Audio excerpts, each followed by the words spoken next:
Primero es importante definir qué es una enzima.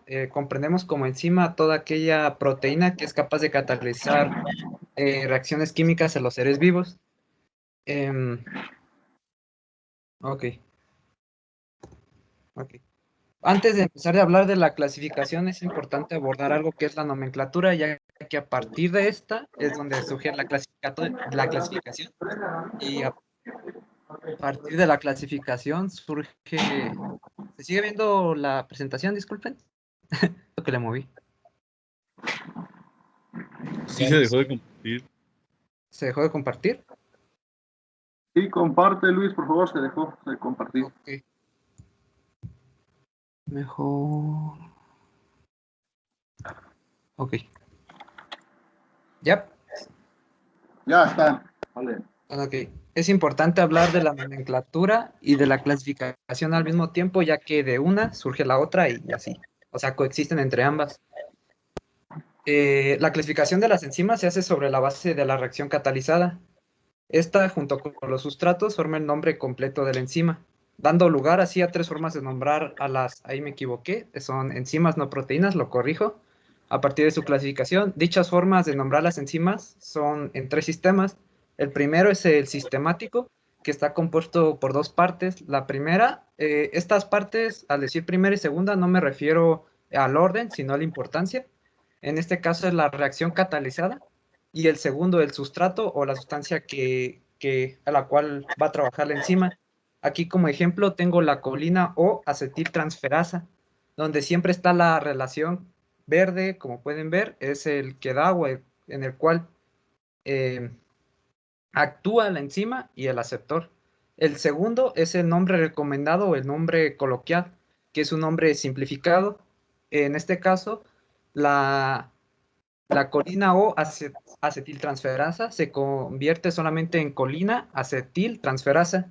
Y por último, tenemos la nomenclatura EC o la enzima commission, que es la que nombra o enlista todas estas enzimas, que básicamente es un esquema de clasificación numérica, la cual cada número representa cierto grupo dentro de las enzimas, pero eso ya lo voy a explicar más adelante.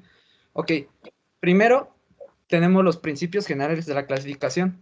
Como sabemos, todo tiene que surgir de algo, entonces, cuando se descubrieron las primeras enzimas, estas fueron nombradas de acuerdo a su función o de dónde habían sido descubiertas. Entre el siglo XIX y XX, la mayoría de las enzimas que fueron nombradas y muchas de ellas reciben todavía su nombre, o sea, el nombre viejo aún se sigue conociendo al día de hoy. Y pues, como dije anteriormente, la mayoría de los nombres provenían de la jerga de los laboratorios de los descubridores de dichas enzimas, en casos tales como la catalasa, que es una catalizadora de la descomposición del peróxido de hidrógeno en agua y oxígeno. Como podrán ver, el nombre catalasa no les da a entender todo lo que les acabo de explicar. Entonces es por ello que se desarrolla un sistema más complejo a la hora de clasificar y de nombrar a las enzimas. Y ya por último tenemos bueno, no por último, sino en el segundo paso de la clasificación de enzimas tenemos la primera clasificación semi-sistemática, a la cual se intentaba denominar a la enzima por el sustrato atacado, añadiendo el mismo sufijo asa, y es de ahí de que surge que todas las enzimas terminen con asa, ya sea ureasa, la maltasa, la tironinasa, etcétera. El inconveniente de esto es que no nos sigue aportando la suficiente información para saber cómo actúan dichas enzimas. Entonces de ahí surge la clasificación general de las enzimas, que surge como producto de décadas de investigación. Se logra clasificar en 6 grupos según su mecanismo de acción. Y igualmente se sigue nominando al final con la terminación asa. Aquí, por ejemplo, tenemos la lactasa, que proviene de un sustrato de lactosa, en el cual la lactosa, a partir de la lactasa, se descompone en glucosa y galactosa. Después, ¿cuáles son esas 6 clasificaciones grupales o generales que hacemos? Tenemos que son la oxidorreductasa, la transferasa, la hidrolasa, la liasa y la isomerasa. Isomerasa y ligasas. Es importante de una vez, bueno, de aquí lo ordené de una vez, respetar este orden de los números, el 1 con la oxidorreductasa, el 2 con la transferasa y el 3 con las hidrolasas. Eso se los voy a explicar más adelante porque es importante. Antes de las oxidorreductasas, ¿hay alguna pregunta? Es que siento que me fui un tanto rápido. ¿No? No. ¿Todo bien? Ok. Entonces empezamos con la primera, las oxidorreductasas.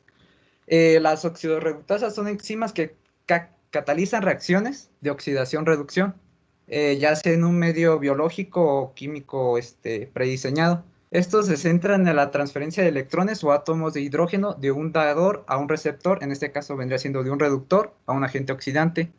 Otras veces la reacción consiste en la incorporación de átomos de oxígeno en el substrato. Estas cadenas son propias de la cadena respiratoria, que todo lo del ciclo de Krebs, etcétera, etcétera, que ya lo veremos más adelante. Y pues algo que nos va a pasar con las oxidorreductasas es que va a ser muy frecuente que sean abreviados o tengan nombres triviales. Esto es debido a que dentro de las oxidorreductasas va a haber subgrupos como las deshidrogenasas, las oxidasas, las oxigenasas, etcétera, que tienen funciones específicas cada una, que ahorita más adelante lo vamos a ver, perdón. Y como aquí, como ejemplo, tenemos el alcohol deshidrogenasa y la glucosa oxidasa. Y como pueden ver en la caricatura de abajo, podemos ver cómo es que funcionan estas oxidorreductasas, en el cual tenemos un agente A, que vendría siendo la enzima, y un agente B, que vendría siendo cualquier proteína que vayamos a reducir. Entonces, tenemos la enzima y la enzima cede en este caso, los equivalentes reductores hacia la sustancia B. Y pues ahí vemos cómo se rellena y la enzima, pues en otros procesos va a recuperar esos electrones. Dentro, como les había comentado, se les suele adjudicar nombres triviales, debido a que esos nombres triviales vienen de las subclases, ya dado que cada subclase tiene una función. Como primera tenemos la deshidrogenasa y oxidasa, que son enzimas dentro de los oxidorreductores, que son capaces de catalizar la oxidación o la reducción de los sustratos. También tenemos las peroxidasas, que como su nombre lo dice, actúan sobre el peróxido como agente oxidante, y a un segundo sustrato a las cuales reducen. Y también tenemos por último las hidroxilasas, que incorporan átomos de oxígeno en los sustratos. Luego ya pasamos al número 2, que son las transferasas. La reacción que catalizan estas, como lo pueden ver, es una reacción general. Y como algunos se imaginarán, simplemente es pasar de un agente AX más B a un agente A más un agente BX, donde se transfieren los radicales o grupos funcionales. O sea, solamente hay una transferencia, ya sea de un radical o de un grupo funcional, de un sustrato a otro. Y dentro de esos tenemos varios grupos principales. Bueno, son varios grupos, pero los 5 que les he listo aquí son los grupos. Tenemos las metiltransferasas, que es un trasvase de un grupo metilo entre dos sustratos. Las acetiltransferasas, que catalizan el transporte de grupos asilo. Y así nos podemos ir entre grupos y grupos. Y como ya algunos habrán deducido, el nombre nos dice qué va a ser la enzima. En el caso de la metiltransferasa, sabemos que primero la transferasa, que es la parte importante que nos va a decir qué va a hacer la enzima, y la ¿qué lo va a hacer? Lo va a hacer sobre un grupo metilo, y así surge la aciltransferasa, la glucosiltransferasa, etcétera, las quinasas. Y en la caricatura de abajo podemos ver cómo funciona esto, que tenemos el grupo AB, y gracias a la intervención de las transferasas, podemos, este bloque amarillo que se ve ahí, lo podemos transferir de un grupo a otro, y es catalizado por las transferasas. En tercero tenemos las hidrolasas, que actúan mediante reacciones de hidrólisis, como su nombre lo dice, que son hidrolasas, rompiendo enlaces por introducción de radicales hidróxido e hidrógeno procedentes de la ruptura de moléculas de agua. O sea que dentro de estas enzimas siempre va a verse inmiscuida el agua. Entonces, dentro de la reacción general se puede escribir como un grupo AB más la función del agua y la función de la enzima. Tenemos que el agua se disocia y el hidrógeno se une al grupo A y el hidroxilo al grupo B. Y pues dentro de estos grupos podemos mencionar 3, que son las esterasas, que atacan a diversas uniones éster, las fosfatasas, que son las enzimas que se encargan de eliminar fósforo, las glicosidas, que actúan sobre grupos glucósidos. Y igual abajo, como pueden ver, ahí tenemos la caricatura, que tenemos un grupo AB, tenemos el grupo AB y el agua, y por función de aquí estoy viendo que no se ve muy bien la enzima, creo que ni se ve, solamente se ve blanco. Pero bueno, ahí gracias a la función de la enzima, pues se disocia el agua y se cataliza la separación del compuesto AB, y pues de ahí se separa. Luego ya por cuarto, perdón, tenemos las liasas. Bueno, la reacción que cataliza las liasas es la introducción o eliminación de un grupo químico a una doble ligadura, de forma que la reacción pueda describirse como una adición o una sustracción de un grupo desde un doble enlace. Pues básicamente las liasas actúan sobre dobles enlaces o enlaces complejos, en los cuales lo que se busca a partir de esta enzima es disociar esos enlaces, pero no de manera permanente. O sea, va a haber algunos que supongo que perdón por decir, supone más bien, va a haber unos enlaces que vayan hacia una dirección, pero también va a haber reacciones las cuales van a poder ser reversibles, como pueden ver acá abajo, que la reacción catalizada se puede describir como una reacción un complejo de doble enlace más la enzima, se interviene la enzima y se rompe ese doble enlace de manera momentánea, y ahí no se ve la caricatura, pero básicamente era como las anteriores. Después tenemos ahí el ejemplo, que es la descarboxilasa aldehído reductasas y el cetoácido liasa. Después por quinto tenemos las isomerasas, que como su nombre indica, van a catalizar diferentes tipos de isomerización de las moléculas de las proteínas, perdón. A pesar de ser aparentemente enzimas monosubstrato, muchas veces las reacciones catalizadas por estas enzimas son muy complicadas, o sea que no van a isomerizar solamente moléculas pequeñas, sino que va a haber casos a los que isomericen estructuras complejas muy grandes. Entonces, dentro de esos grupos tenemos las ramerasas, que son responsables racemización de aminoácidos, las semirasas, que son las responsables de epimerización de azúcares, las isomerasas cis-trans, que modifican la configuración geométrica a nivel de una doble ligadura, y así. Entonces, como podemos ver en la parte de abajo de la caricatura, podemos ver cómo básicamente lo que hace es cambiar la disposición geométrica, la modificación, y lo pasa suponiendo pasa de cis a trans o etcétera. Aquí tenemos ya un complejo para aquellos que no entendieron esa parte de que no solamente actúa sobre complejos simples, sino que también sobre complejos. Aquí tenemos que la alanina ramerasa presenta una reacción como ejemplo de los aminoácidos racemasas.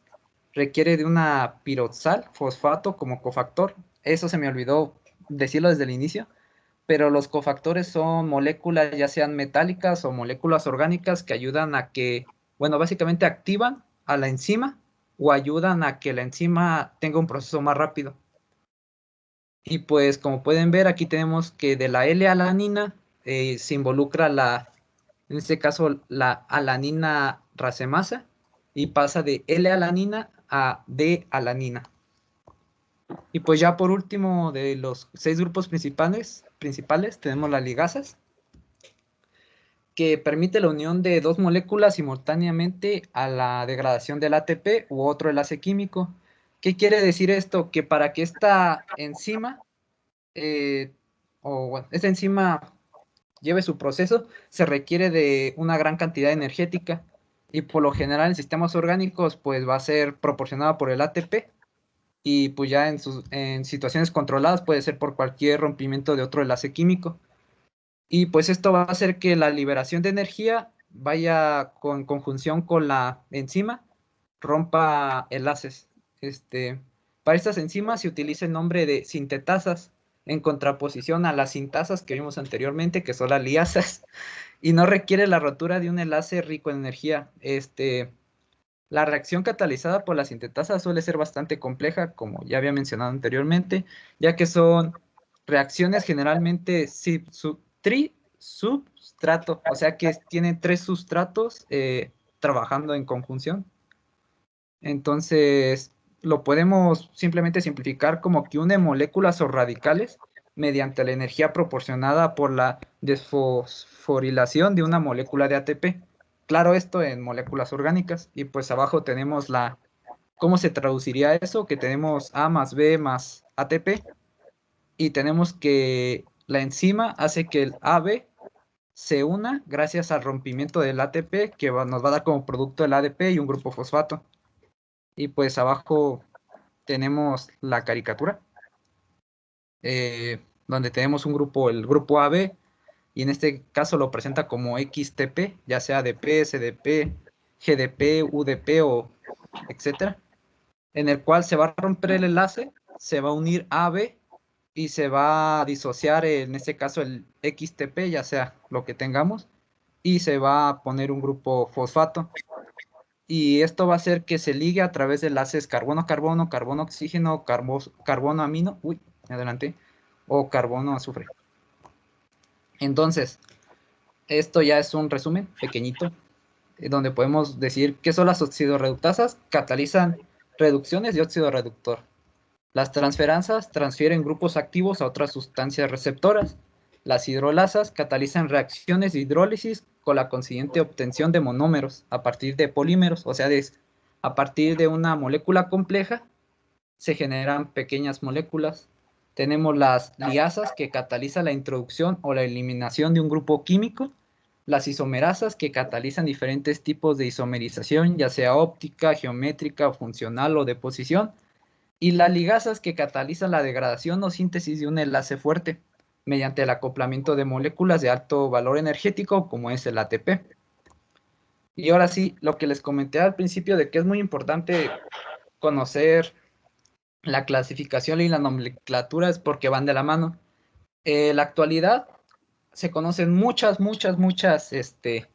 enzimas. Entonces sería muy difícil asignarle un nombre coloquial a cada una de ellas.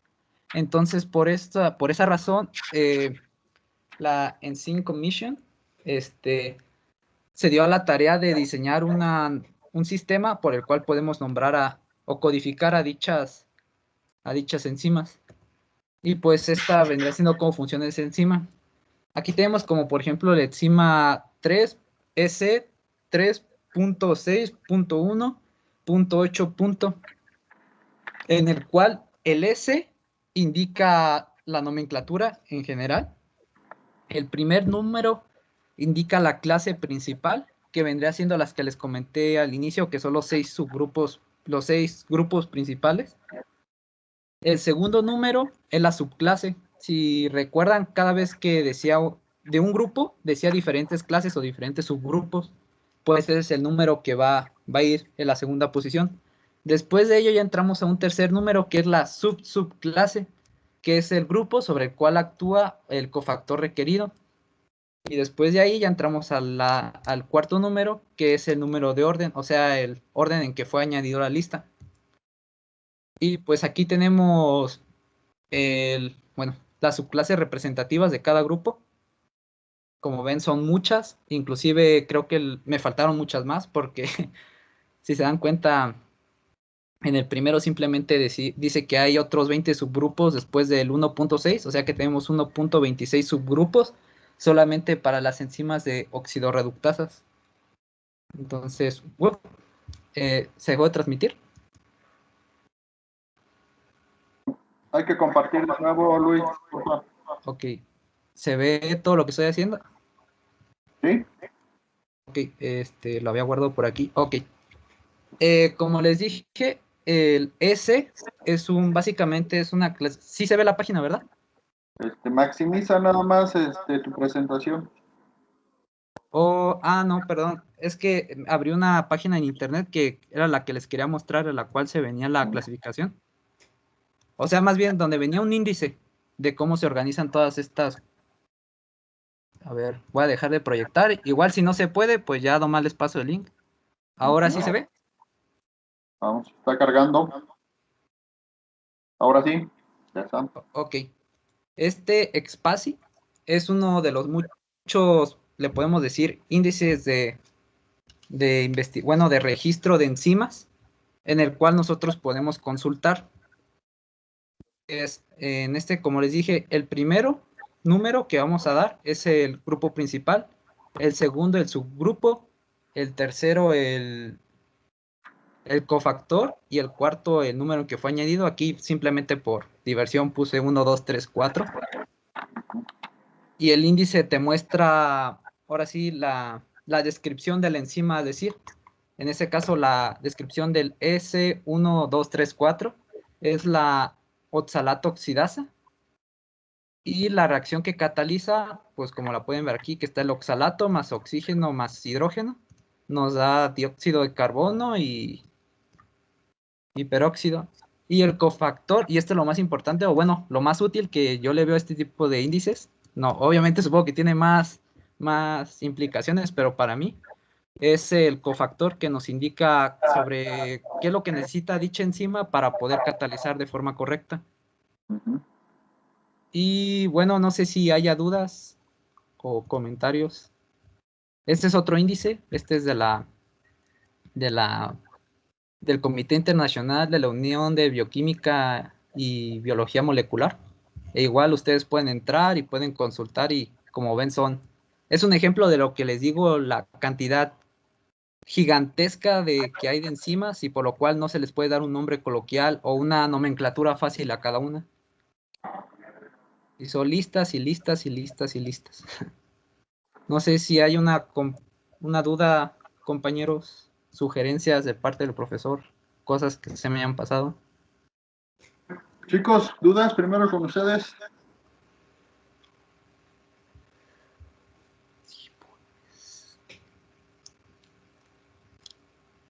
No.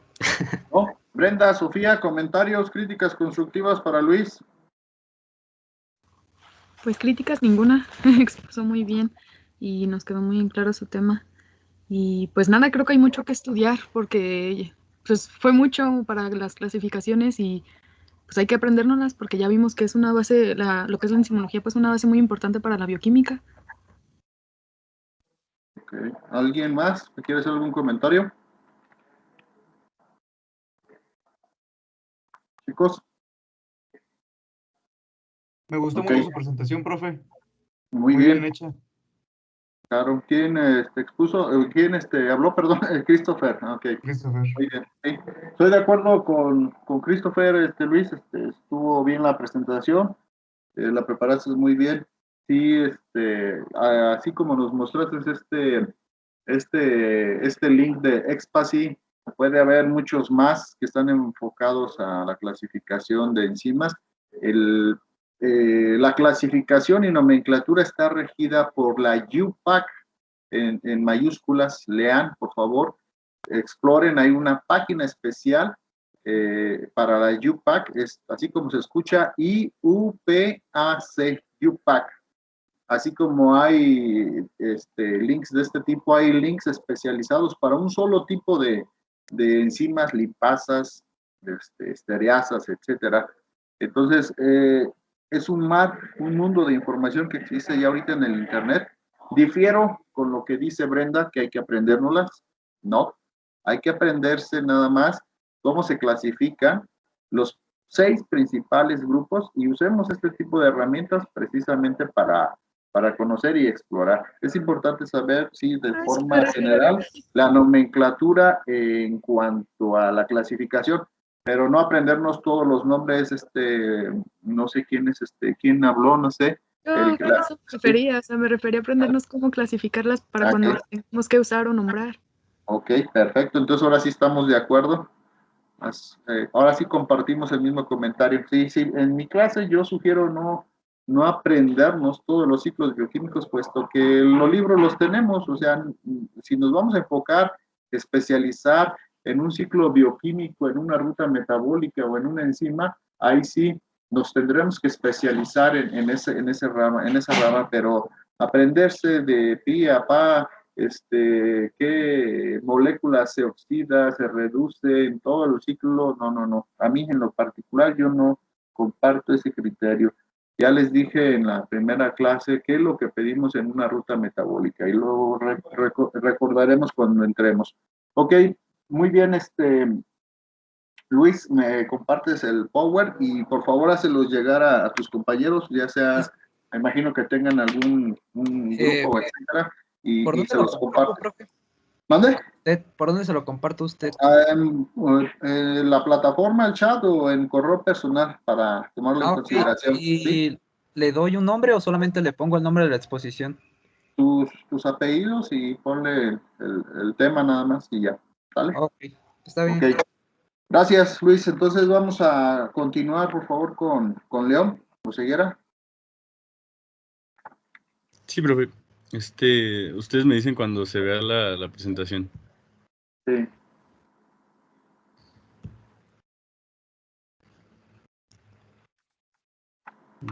¿Sí se ve? Ya, nada más amplifica, por favor. Creo que ya está. Ya está, León. Bueno, ok, mi tema es regulación alostérica. Y bueno, voy a comenzar.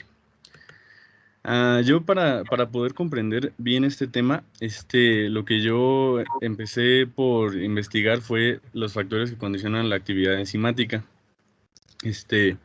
Bueno, dentro de estos factores, nosotros podemos encontrar a la concentración de las enzimas.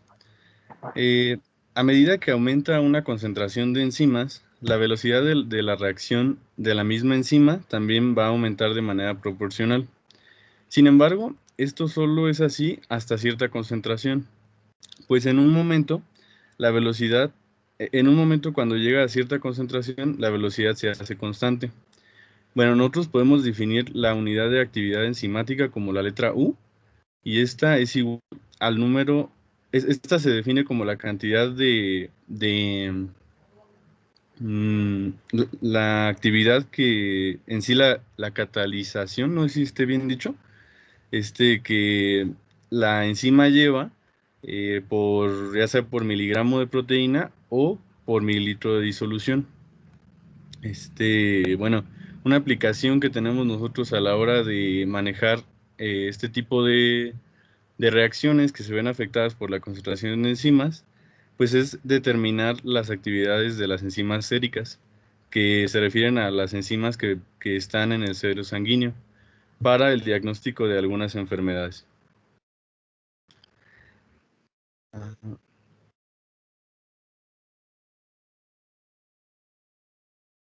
Ay.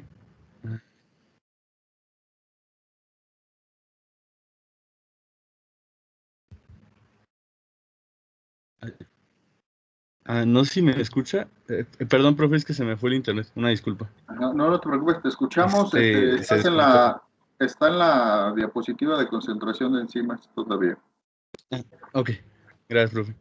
Bueno, aquí podemos ver la gráfica de cómo es que cómo es que ocurre esta relación.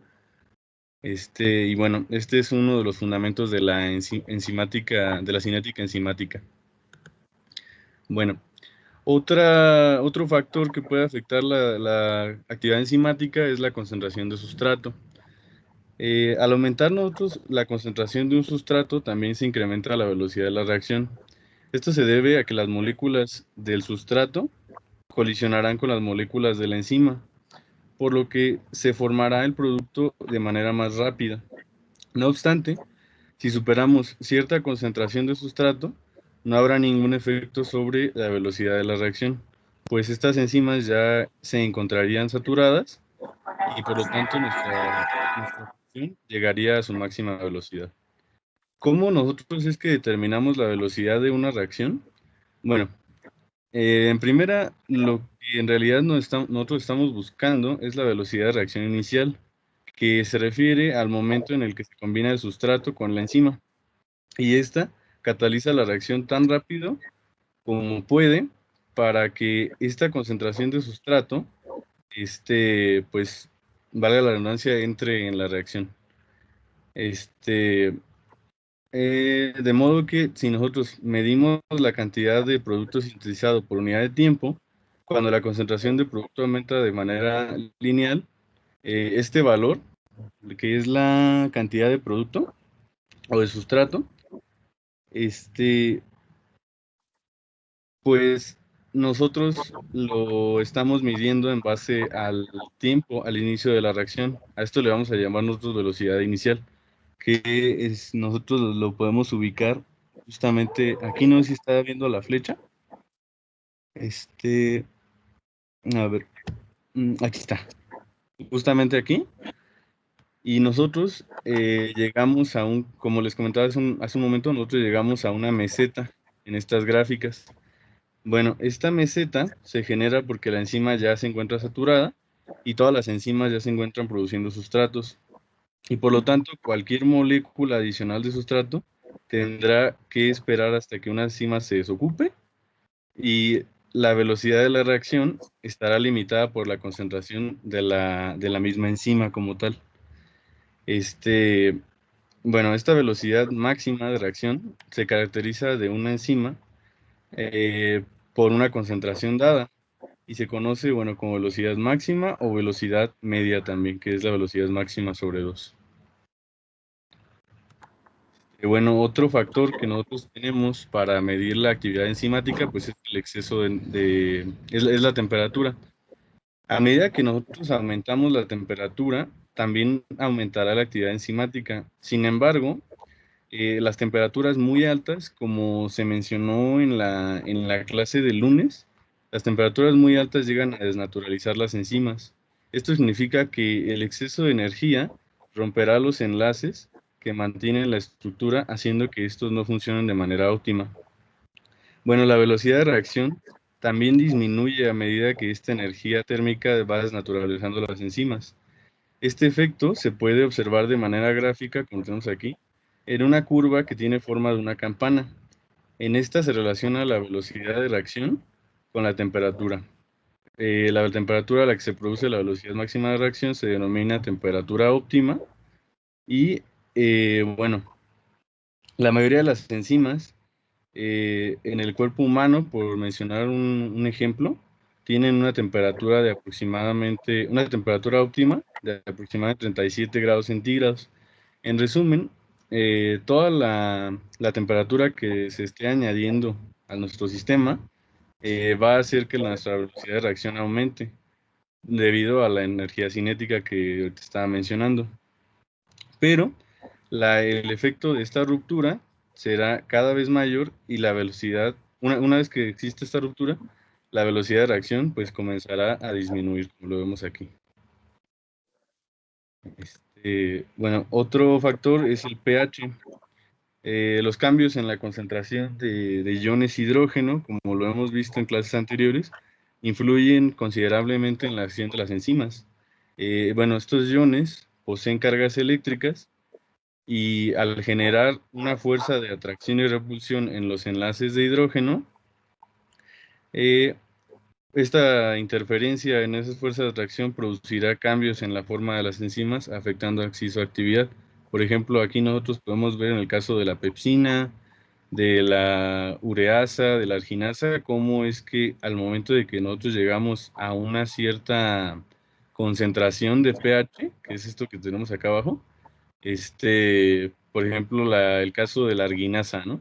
Tenemos un pH de 10, pero ya si aumentamos a 11, nosotros vemos cómo la actividad enzimática también empieza a disminuir.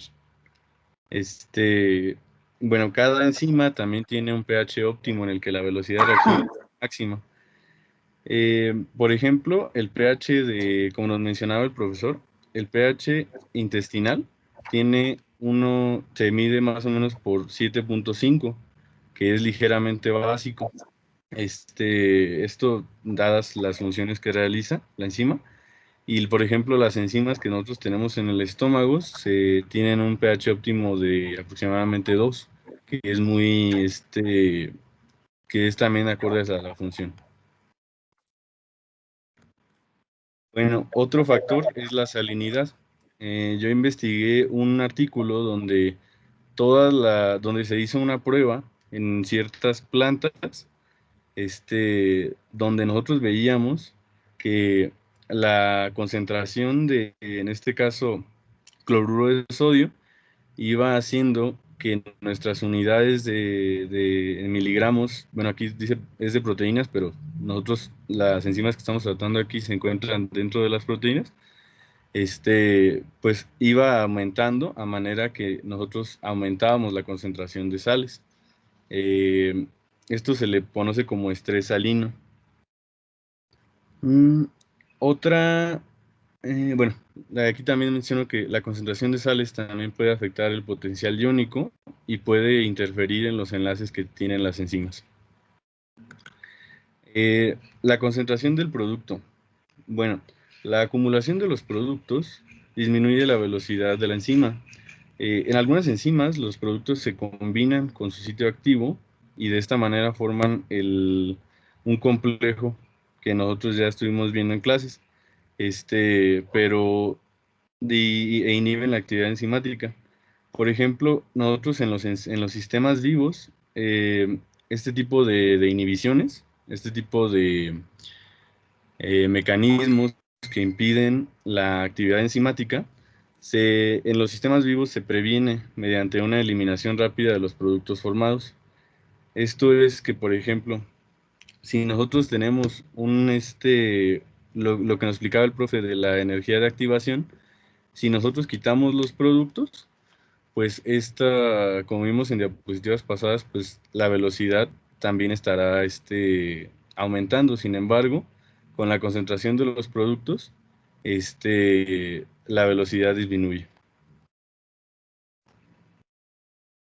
Bueno, nosotros tenemos varios tipos de inhibidores, dentro de los cuales tenemos los competitivos, los no competitivos, los alostéricos, envenenadores y activadores. A continuación voy a ahondar en cada uno.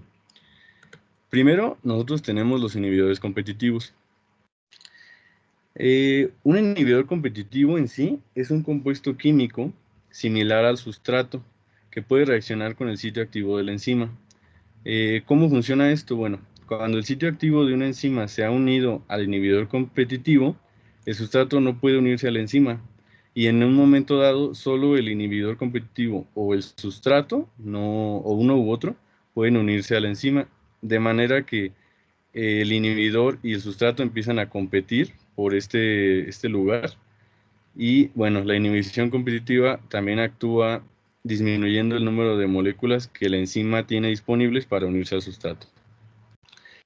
Y por el contrario, un inhibidor no competitivo, pues es un compuesto que se une a otro lugar del sitio activo de la enzima llamado sitio alostérico, que más adelante voy a explicar esta parte más a fondo.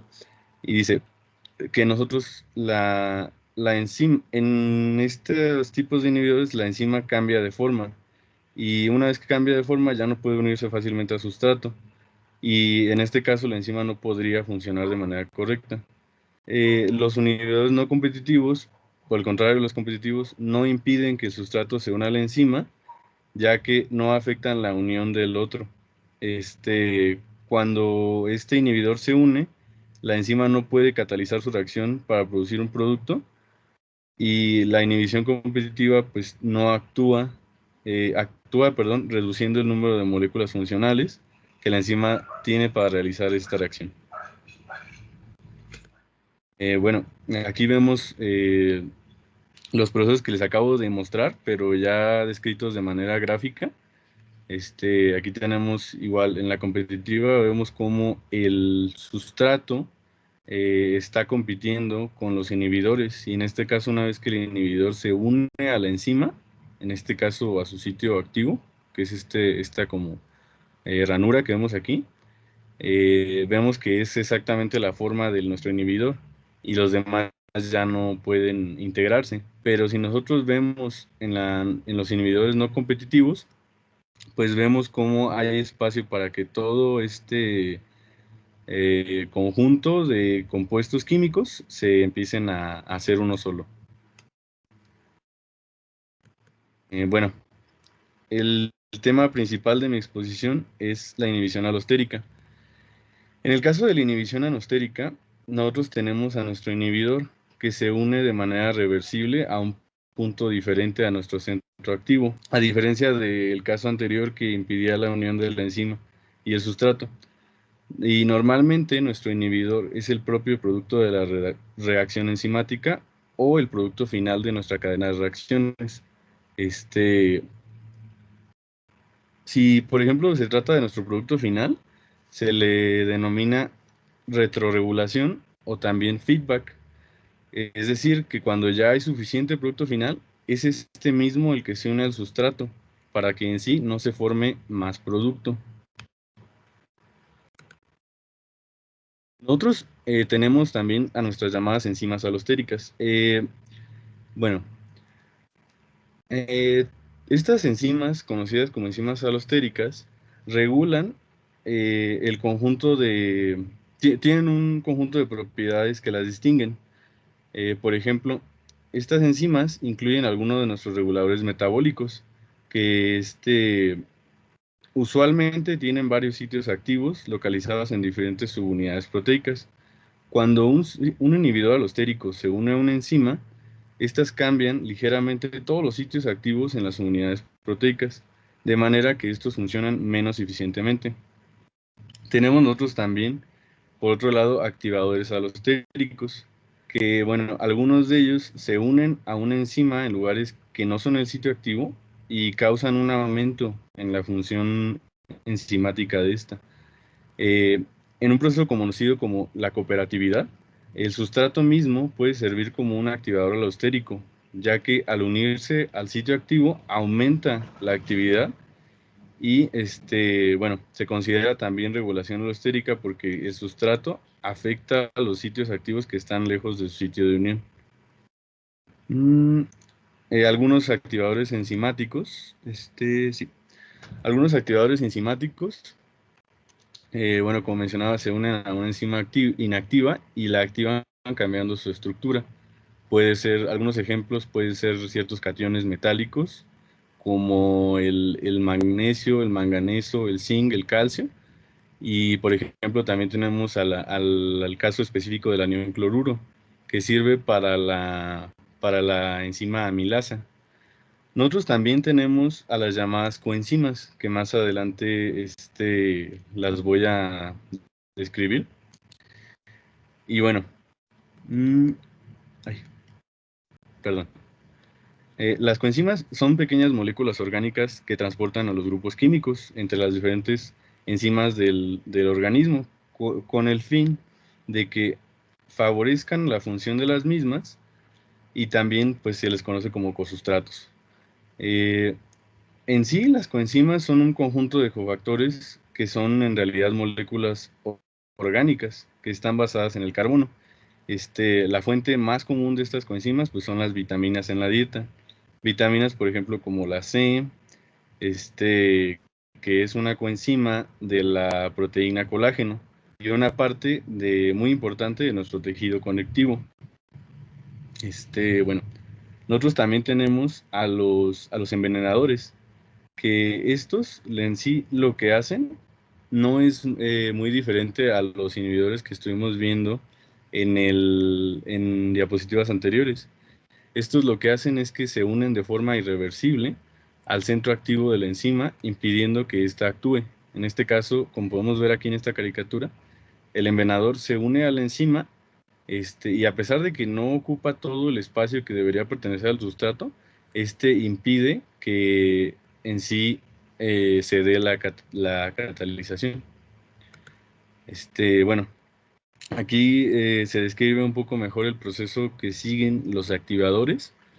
Aquí vemos a nuestro activador que se une a la enzima que está como, por así decirlo, apagada.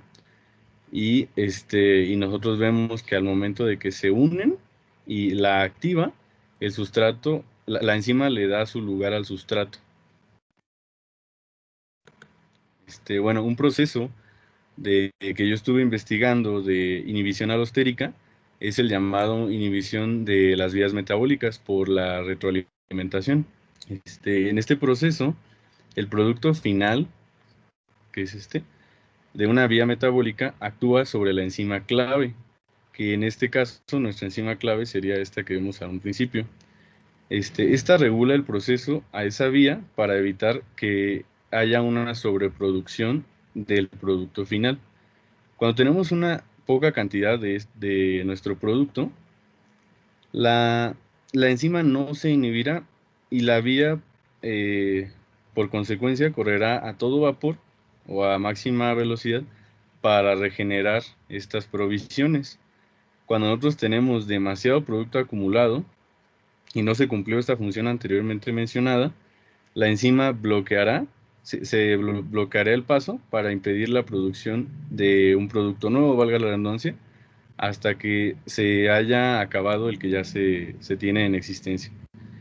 Usualmente, esta inhibición por retroalimentación funciona como un primer paso de la vía metabólica, es decir, que el primer paso de hecho es irreversible.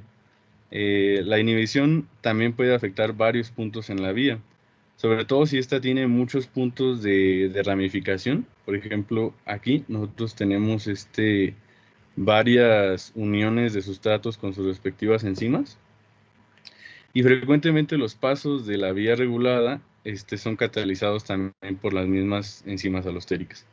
Un ejemplo de esto es nuestra molécula de ATP, que es en sí un inhibidor alostérico de las enzimas que están implicadas en la respiración celular. Un proceso que fabrica el ATP para impulsar pues, las reacciones de la célula. Cuando tenemos, como se describió anteriormente, cuando tenemos mucho ATP, esta inhibición por retroalimentación evita la formación de más ATP. Y cuando, por ejemplo, esto llega a ser muy útil, porque, por ejemplo, si el ATP es una molécula inestable, se podría despreciar mucha energía, y al romperse espontáneamente en los productos que anteriormente han mencionado mis compañeros, que es el ADP y el fósforo inorgánico. El ADP, por otro lado, a nosotros nos sirve como regulador alostérico positivo, que es en sí otra manera de reconocer a los activadores alostéricos para ciertas enzimas que inhibe el ATP. Por ejemplo, esta puede actuar al unirse a una enzima y cambiar su forma para que sea más activa, igual que los activadores. Y bueno, eso sería todo por mi parte. No sé si tuvieran alguna pregunta o alguna sugerencia de lo que se me haya pasado.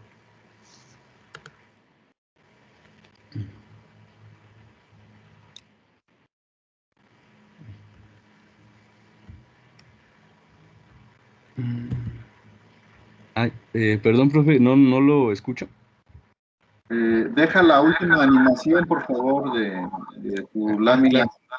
Chicos, Claro. queda claro qué es entonces la inhibición alostérica. Dio también bastante introducción, Luis.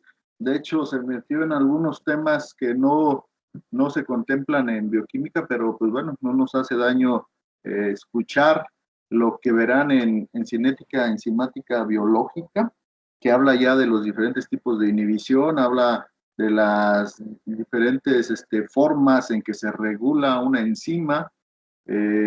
Sí hay diferentes formas de regulación enzimática. Generalmente en el curso de bioquímica la que nos interesa a nosotros es la regulación alostérica. Habla de ciertas moléculas que él lo maneja en su presentación como envenenadores. Nosotros son envenenadores o inhibidores, ¿sí? Pero quisiera saber, Arlet, ¿quedó clara la idea de qué es una regulación alostérica? Sí, profe. A ver, coméntanos, por favor, explícanos con tus propias palabras. ¿Qué entendiste por regulación alostérica?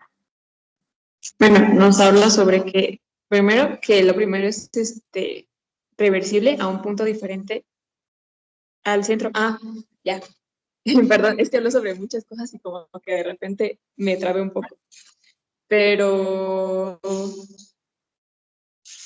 dice que la inhibición alostérica impide que el sustrato, como que la enzima sea como capaz de que el sustrato llegue a ella. Eso es lo que le entendí. Y ya es lo que nos explica las enzimas alostéricas que tienen diferentes grupos activos, pero que funcionan menos eficaces. Y ya también nos activa sobre los activadores enzimáticos para hacer ese tipo de enzimas. Y ya nos dio el ejemplo de la inhibición alostérica por las vías metabólicas. Ok. Christopher, ¿qué entendiste por la regulación alostérica? Que no haya comentado Arlet, por favor. ¿Me escucha, profe?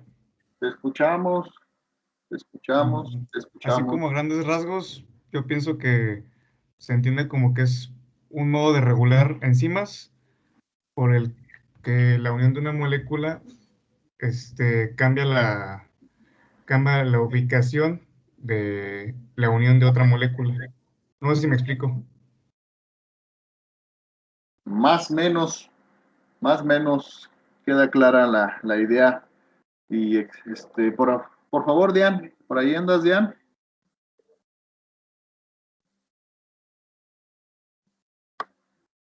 Diane, ¿no está? Pardo, por favor. Pues más o menos al punto que entendí, pues que la inhibición alostérica, pues habla de que impide una unión de una enzima y un sustrato, así en general, porque la verdad, a mí yo creo que voy a tener que leer un poquito más, profe, porque sí me estuve confundiendo algo, la verdad. Ok, vamos a ver quién quiere participar. Ponce. Ah, ya te veo ahora sí bien derechita, Ponce. Muy bien. A Sí. ver, Ponce, dime.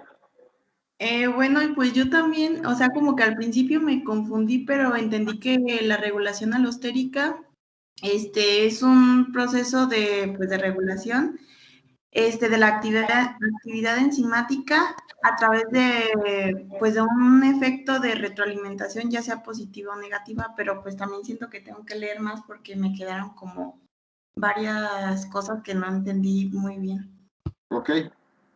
Quedó más clara e integrada tu forma de descifrar la regulación alostérica. Vamos a dejarle ahí. Vamos a retomar mañana esto para que quede más claro y hacemos algunos ejercicios de determinación de los parámetros enzimáticos. Igual, por favor, León, me compartes la presentación PowerPoint, ya sea a mi correo o al Microsoft Teams, y se las compartes a tus compañeros. Gracias, nos vemos el día de mañana a la misma hora. Bonita tarde. Claro que sí, profe. Muchas gracias. Hasta mañana, profe. Hasta luego, hasta mañana.